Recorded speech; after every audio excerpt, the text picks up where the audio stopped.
శ్రీమతే నమః. పాకిస్తాన్కి మనకి మధ్య కాల్పులు జరిగాయి కదా. ఎప్పుడు ఉగ్ర స్థావరాలనే టార్గెట్ చేసాం, కానీ పాకిస్తాన్ ఏం చేసింది తెలుసా, జనావాసాలని టార్గెట్ చేసింది. అలా మనం ఊరుకుంటే మన మీదకి వచ్చి ఈ మోటార్ షెల్స్ వేయటము, డ్రోన్స్ తో దాడి చేయటము ఇవి చేసింది. మే 9, 10 తారీఖుల్లో రాత్రి ఏం చేసిందంటే ఈ మన అంతర్జాతీయ సరిహద్దు దగ్గర తీవ్ర ఉద్రిక్తతని అది క్రియేట్ చేసింది, కాల్పులు జరిపింది. అప్పుడు వాళ్లతో మన సైనికులు పోరాడారు.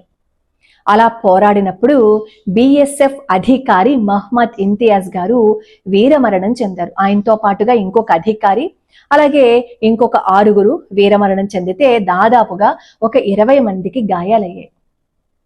ఈ ఇంతియాజ్ గారికి గాయాలైనప్పుడు హాస్పిటల్కి తీసుకువెళ్తే చికిత్స పొందుతూ తుది శ్వాస విడిచారని అధికారికంగా ప్రకటించారు. ఎందరు వీరులు త్యాగం చేస్తే చెప్పండి ఈ రోజు మనం ఇలా ఉన్నాం. ఆ మహమ్మద్ ఇంతియాజ్ గారి కుటుంబానికి, అలాగే ఈ మిగిలిన వాళ్ళందరి కుటుంబాలకి భగవంతుడు వాళ్ళ కుటుంబాలకి ధైర్యాన్ని ఇవ్వాలని, వీళ్ళ ఆత్మకి శాంతి కలగాలని మనస్ఫూర్తిగా కోరుకుందాం. మనం ఏం చేయలేకపోవచ్చు, కానీ కుటుంబాలన్నీ చల్లగా ఉండాలని, వాళ్ళ ఆత్మకి శాంతి కలగాలని, ప్రభుత్వం వాళ్ళకి ఆర్థికంగా చేయూత ఇవ్వాలని మనస్ఫూర్తిగా కోరుకోవటంలో తప్పేం లేదు కదా. ఏ రక్త సంబంధము లేని వాళ్ళు మన కోసం రక్తాన్ని చిందించారు. అలాంటి వాళ్ళని ఒక్కసారైనా సరే తలుచుకోవలసిన బాధ్యత మనకి ఉంది.